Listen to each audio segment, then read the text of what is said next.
The news you can count on. Mayport to Ponte Vedra Beach. The Island Times News Update begins right now. Here's Tom Patton. Welcome to the Island Times News Update. I'm Tom Patton.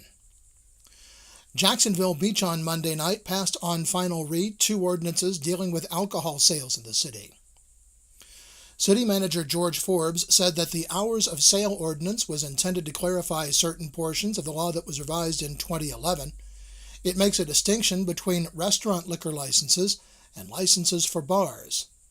It clarifies the establishment's responsibility to maintain order during all hours of operation and requires establishments operating with a restaurant license to have the ability to serve 150 persons full-course meals from a menu at tables during all hours of operation.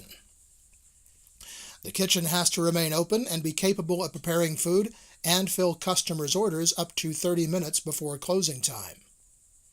It also prevents restaurants from removing tables and chairs later in the evening to allow more room for bar patrons, addressing the so-called restaurant in name-only issue discussed in the Downtown Revitalization Plan.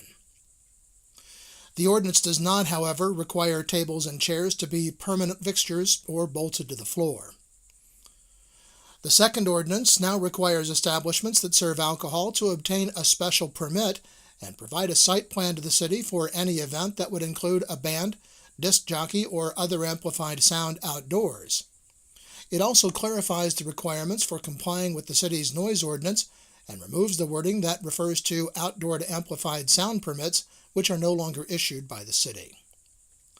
The permits would allow for events lasting up to 2 days and would be limited to 2 events per calendar year.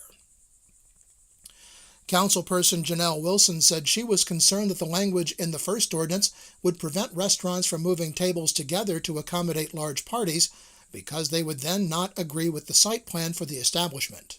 I hate to have something on the books that's really not enforceable, and that, somebody, a family gathering, they want to move tables together, a birthday party or something, and a policeman goes in, oh, they've moved tables and chairs. This is not what the diagram says. Wilson said she did not want to have the police having to enforce how restaurants set up their tables and chairs. But City Manager George Forbes said that any case that went before a special magistrate concerning a restaurant moving 2 tables together to accommodate a large party would go nowhere. We have to reasonably interpret the law. Everything in the law requires judgment. We have to rely on a lot of judgment of our officers. And if we did try and take somebody up because they moved 2 tables together, when this got before the special magistrate, I guarantee you that it's going nowhere. So that does require it. And we're not trying to be the table police, but if we do have a problem with the place, this gives us, I think, what we need to enforce it. The council passed the ordinance 5-1, with Councilwoman Wilson voting 3-1. The council passed the ordinance 5-1, with Councilwoman Wilson voting no and Councilman Keith Doherty abstaining. The second ordinance about extension of premises and outdoor sound passed 6-0, again with Councilman Doherty abstaining. The Neptune Beach City Council Monday night approved a memorandum of understanding with the Ish-Brant Beautification Committee that will ultimately result in a master plan for Jarboe and Basil Parks in the city. The IBBC will contract with a professional landscape architect to create a landscape plan for the 2 parks. The city will contribute up to $4,500 to the cost of the landscape plan, but only after invoices have been presented. It may also reject any invoices submitted by the IBBC. Councilman Scott Wiley asked how the MOU for landscaping, which is in effect for 1 year, would run in conjunction with the Capital Improvement Fund for improvements in Jarboe Park beginning next budget year. Community Development Director Amanda Askew said that it would take about 2 months or less to come up with a landscape plan, which can then be reconciled with the 5-year Capital Improvement Plan. The council approved the MOU as part of the consent agenda, moving it forward. The Neptune Beach City Council has given final approval to an updated waste collection ordinance as it negotiates a new contract with WastePro for garbage collection in the city. The ordinance updates language about allowable garbage and recycling containers.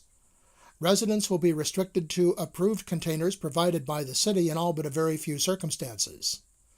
some neighborhoods, such as Summer Sands, will be allowed to have non-standard containers because they have nowhere to store the larger city-approved containers. The City Council voted last month to give a new contract to Waste Pro for trash collection. That contract is in the process of being negotiated with the company by the city manager and a city attorney and will be presented to the council soon for final approval. Well, when we come back, A1A is designated as a scenic byway. This is the Island Times News Update. The news you can count on. The Island Times News Update will be right back. Beaches Academy Child Care Center in Jacksonville Beach has been offering affordable, loving child care to families in the Beaches communities for 35 years. Conveniently located on Penman Road, Beaches Academy offers care for children from infants through preschool, with programs that encourage learning and outdoor play. Our affordable tuition means families can get quality child care at a price that fits their budget. Contact Beaches Academy at 246-3885 and schedule a tour of our center. Beaches Academy, the child always comes first. Charlie's Tropic Heating and Air Conditioning in Atlantic Beach offers a full range of residential and commercial heating and air conditioning services, from new installation to replacement and remodeling. Charlie's Tropic Heating and Air Conditioning can keep your home comfortable year-round, and they offer preventive maintenance contracts to keep your system running at peak efficiency. Charlie's Tropic Heating and Air Conditioning is an authorized Bryant dealer and will service all brands. For year-round comfort in your home or business, contact the original Charlie's Tropic Heating and Air Conditioning at 241-1788. Welcome back to the Island Times News Update. I'm Tom Patton. Following over 3 years of sustained effort by a group of committed local volunteers and government officials and the North Florida Regional Planning Council, the Florida Department of Transportation has announced the designation of Duval and Nassau County's coastal highway as the A1A Ocean Islands Trail Scenic Byway. The highway is exceptional for its vast array of recreational and ecotourism opportunities, coastal beauty, and historic early settlements and tourist attractions. The designated highway has been established as an approximate 40-mile corridor along a portion of State Route A1A in Duval and Nassau counties, beginning at the Duval-St. Johns County line in Jacksonville Beach and running north to 8th Avenue, State Route 200 in Fernandina Beach. The corridor soon will be identified by highway signage and a byway logo. A permanent corridor management group will be formed to develop long-term plans for promoting the byway and sustaining its assets. In Atlantic Beach, the Commission will vote Monday on an ordinance that would place a moratorium on the permitting of new gas stations in the city. The ordinance to be debated would place a 1-year moratorium on the approval of new gas stations in commercial limited and commercial special zoning districts, as well as in special planned areas. The moratorium will be in place until August 22nd next year to give the Commission and city staff an opportunity to review the city code related to gas stations and determine how it should proceed in the future. Meanwhile, the Neptune Beach Council on Monday gave final approval to an ordinance that would prevent any new gas stations from being built in Neptune Beach. The city made the changes after the city of Atlantic Beach found itself embroiled in the controversy over the Gate Petroleum filling station and convenience store. The updated ordinance prevents the permitting of a gas station in any commercial zoning district in the city. There's currently only one gas station in Neptune Beach at the corner of Atlantic and Penman Road. The Atlantic Beach Commission on Monday will vote on a resolution stating its intention to revise its temporary sign ordinance to bring the city into compliance with a recent Supreme Court ruling concerning such signs.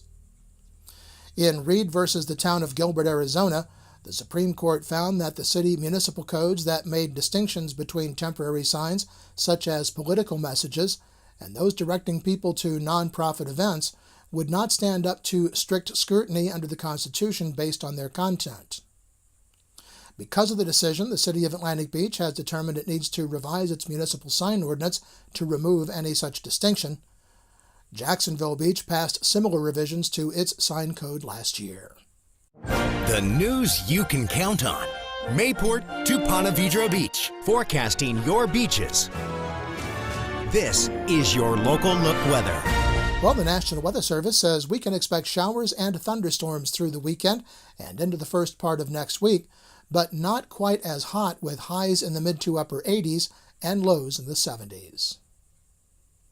The Island Times is always digital, always free at theislandtimes.com. Like us on Facebook and follow us on Twitter to be the first to know about stories posted on the Island Times. I'm Tom Patton. Thanks for watching.